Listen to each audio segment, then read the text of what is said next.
Welcome to Habitly Courses, a production of Manage to Win. Each course is divided into multiple lessons for easy viewing.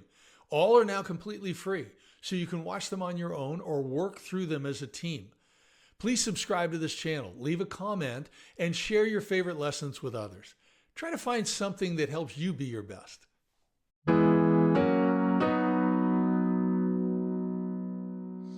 Hello, this is Dave Russell. I'm back. We're talking Communications 101, and I want to talk to you about email, instant messaging, and texting standards. Now, I'm going to focus primarily on email. A lot of that will spill over into what you do, in IM or texting. But a reality here, and although this was 10 years ago, think about this. Email senders, 80% said, hey, they're going to correctly interpret the tone of my email, and 90% believe they correctly interpreted the tone. So the sender said, they're going to understand what I mean by this, and the people who were receiving it said, yeah, I understood, but in reality, only half of them got it right. But you need to understand, my feeling is email is a terrible communication form of communication. It gets people upset. So you got to be really careful. You never, here are my never standards for email. You never communicate in anger or emotionally. It will turn around and bite you. Never do that. Don't argue. Don't deliver bad news. You deliver that verbally first. You follow up with email and limit it. Try never to respond without some type of personalization. Avoid techno jargon or slang. Don't hit the reply all when everybody doesn't need to know. And don't hit that send button quickly. Review what you wrote. Think about it. Remember, we're responding, not reacting. Reacting is without thought. If you're typing a response, defending yourself, there's a problem. Go talk to somebody. Don't get caught in that.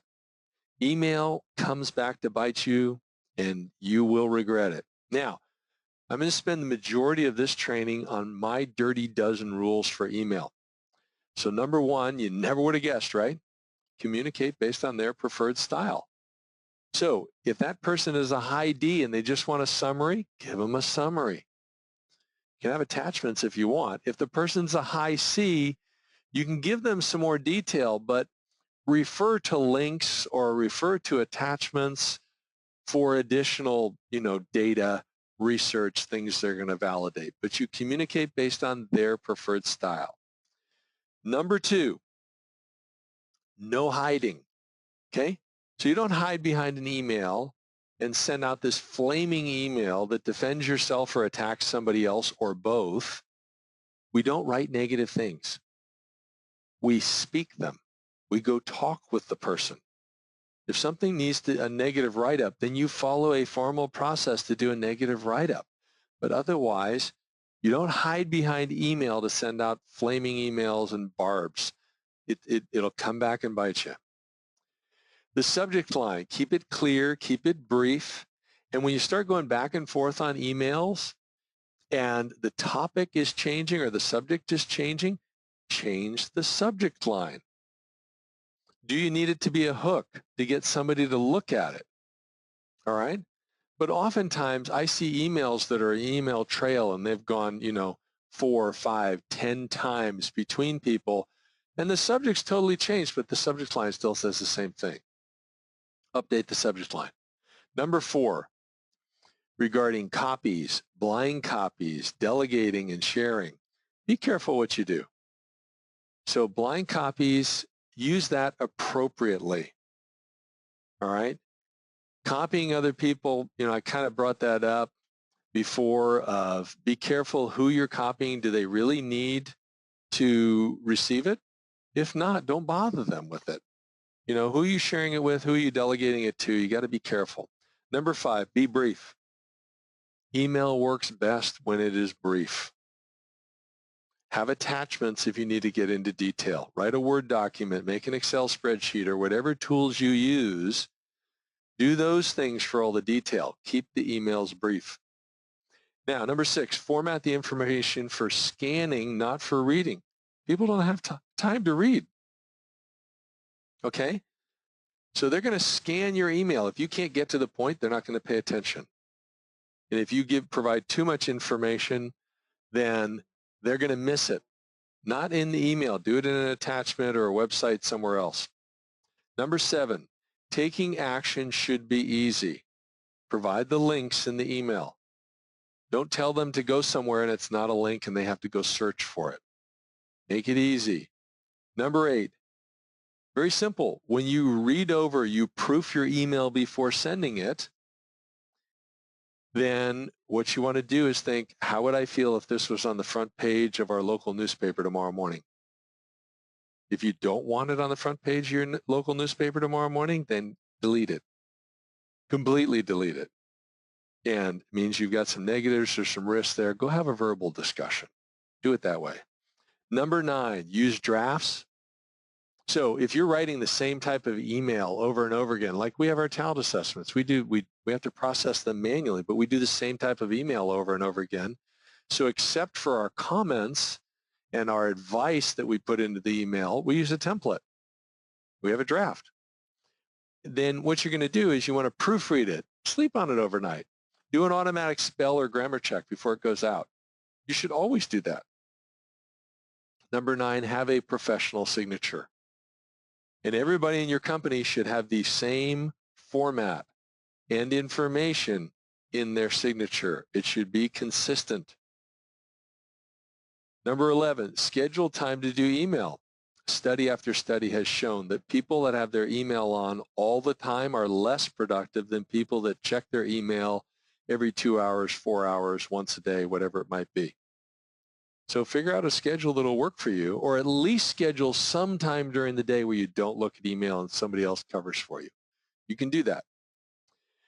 And number 12, respond quickly and clear your inbox daily. I know some people that leave everything in their inbox. I'm big on folders.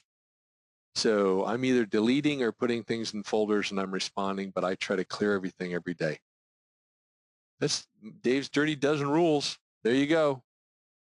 You can live by these. You'll be a lot more productive. You'll avoid a lot of drama and risk. Think about these. Try this out. Apply this to work that you're doing. What issues have come up where you could have avoided unnecessary drama by following one of these rules or wasted time? Now let's talk about instant messaging. So in, IMing somebody, typically best start with a short greeting and ask if they're available. Limit the jargon and abbreviations. Pause to proofread. Yes, it's quick, but still look at it before you send it. If you're using IM, and by the way, I don't use IM. I stopped using it because I thought it was an interruption. But set your status to away. Never send bad news or change meetings in IM. Okay, you're gonna talk about bad news verbally first. You're gonna change meetings in email, something that's got a better trail. Then consider potential liabilities. Don't get sloppy.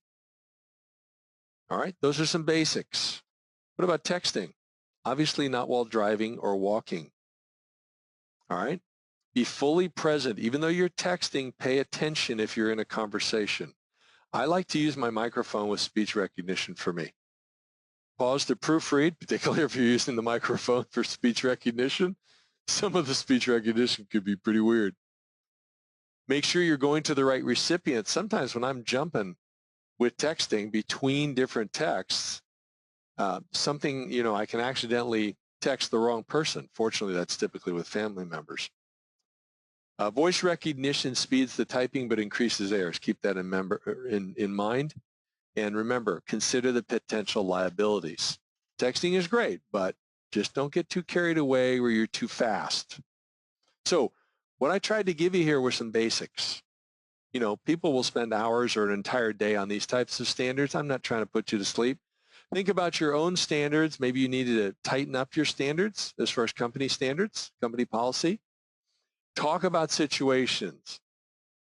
There's something here that can save you time or help you avoid problems, or both. Ask yourself these 5 questions. Learn this stuff. You're going to be tested on it on the quiz, on the exam. And that's all for lesson 6. And now we're going to jump into some different exercises to test these things. So this is the final exam you will take for this course on Communications 101. I hope you've enjoyed it. And please do the scenarios and the games, the exercises as a group or even alone, but it's better with other people. And I think then you can actually kind of test drive some of these ideas. Thank you very much. Bye for now.